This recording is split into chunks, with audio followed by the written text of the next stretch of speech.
Today on the Daily Meditation, how to make meditation a lifestyle. As a meditation teacher, many people have asked me how to make meditation a lifestyle.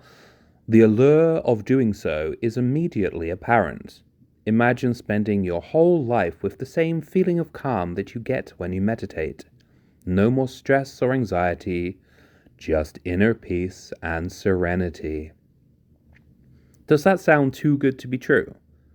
That's because it is too good to be true. Sorry, I hate to burst any bubbles, and I know that there are certain questionable so-called gurus online who might promise you a pain-free life, but in reality, if you're looking for a life with absolutely zero pain, then you are never going to get it.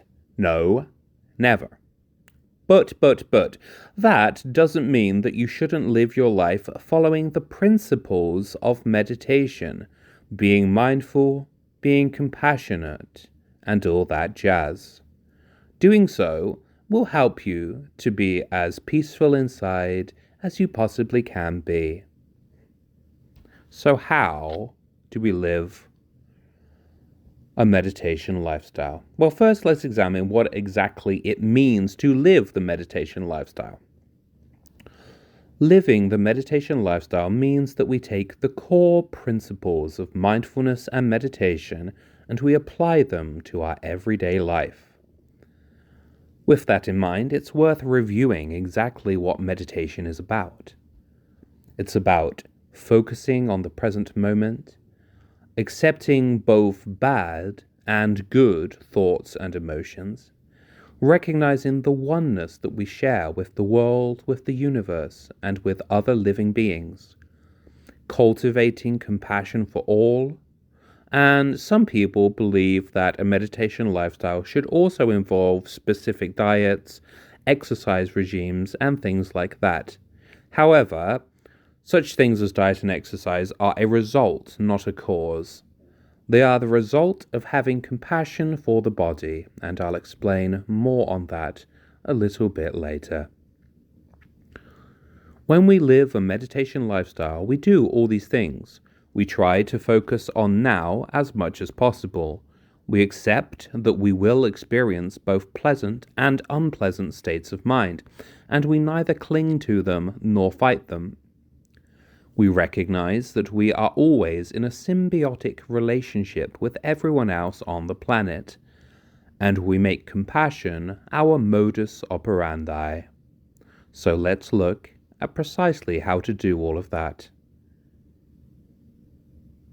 How to make meditation your lifestyle. Step 1. Focus on now. Like Eckhart Tolle, beautiful man, wrote about in The Power of Now, we want to focus on the present moment.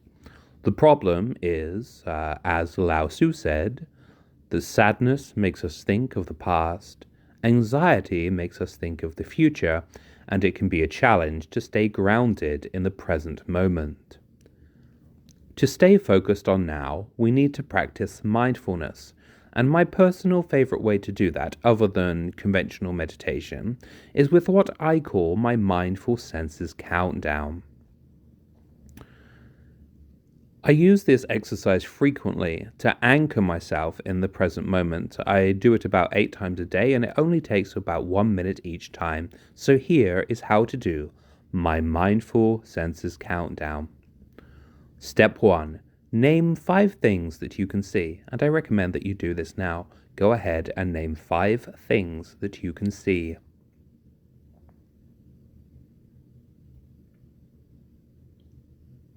Now, name 4 things that you can feel. Name 3 things that you can hear. Name 2 things that you can smell. And finally, name 1 thing that you can taste. And that is my mindful senses countdown. Other ways in which you can focus on now include to use the 4 foundations of mindfulness, which you can read about on my site, thedailymeditation.com. To set reminders on your phone that tell you to stay in the present moment. And to use meditation to calm your mind, because when the mind is calm, we naturally focus on now. Step 2. Practice acceptance. When we are meditating, we accept whatever comes along, such as our thoughts, feelings, and external distractions. We should strive for the same level of acceptance in our daily lives, and do note that acceptance is not the same as resignation. Sometimes it's easy to accept things. If we're having a good day at work, the sun is shining, and everyone is happy, then of course, acceptance comes easy. Other times, it's more challenging. Let's say, for instance, that you've just heard that you're going to be paid late, which means you'll miss the rent. It's hard to accept something like that, especially because you didn't do anything to deserve this royal balls up. But it is happening, and you cannot do anything about it. Refusing to accept it will just cause you to suffer. It's times like this that I personally like to use a meditation for acceptance, and again, you can find a guided meditation for acceptance on thedailymeditation.com. But by meditating and by accepting the reality, and especially difficult realities, we help to limit our suffering so that we can endure challenging times with minimal stress. And finally, when something truly devastating happens, and I'm talking about, the loss of someone that you love or something like that, that's when it's a good time to practice radical acceptance. Whatever type of day we are having, we should strive to live it with complete acceptance. And as I mentioned, if you would like to learn how to do that, I recommend reading about my meditation for acceptance on thedailymeditation.com and also learning about radical acceptance. Step 3. Recognize oneness. When we become serenely relaxed in meditation, we experience the state of oneness. We feel our connection with the earth and with other beings. It's a concept that in Buddhism and yoga is called samadhi. It is a joyous, blissful state in which we are still conscious of the body, but we experience nini funi, that being non-duality. It is good to have a sense of this same oneness in our daily lives. Now, we might not actually be at the same state of samadhi, which after all is regarded as the highest level of concentration, but we can still be conscious of our interconnectedness. To do this, we can ask how each of our actions is affecting others. What influence are our actions having on other people, on animals, and on the planet? And how can we act in ways that make a more positive impact on the world? Step 4. Live with compassion. One of the most popular meditation techniques in the world is metta, or loving kindness, a technique that is all about cultivating compassion. There are many other similar meditation techniques as well, such as, for instance, Karuna and Tonglen.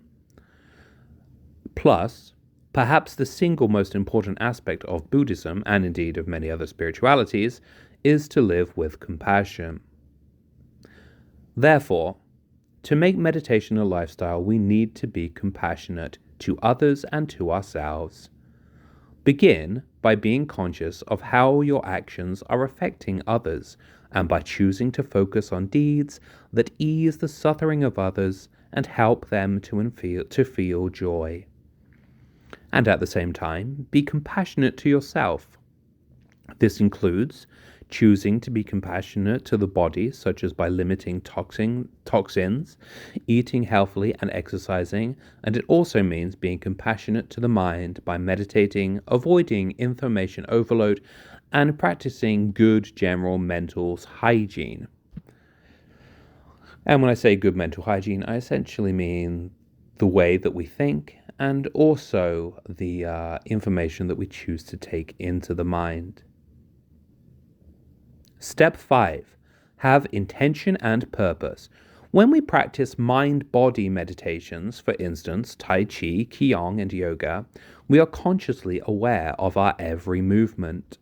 For instance, when we move through the 24 movements of Yang-style Tai Chi, we are acutely aware of our intention to move and then of our precise motion.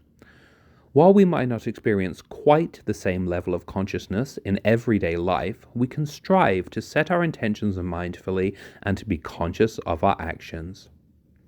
And finally, step 6, always accept imperfections. While we strive to live the meditation lifestyle and to follow the points that I've discussed, we should also accept our humanity and forgive ourselves for any shortcomings. Again, this is something we do when we meditate. If we're struggling to focus when we meditate, we don't chastise ourselves for it. Rather, we accept our imperfections and we support ourselves as we continue to meditate. Let us have the same degree of acceptance and forgiveness in our daily lives. My final thoughts. Meditation isn't something we do for 20 minutes and then put away in the closet. No, meditation is a way of life.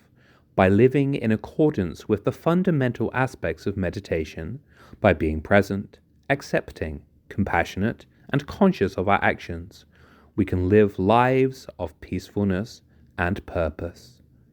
Thank you for joining me for this episode of the Daily Meditation.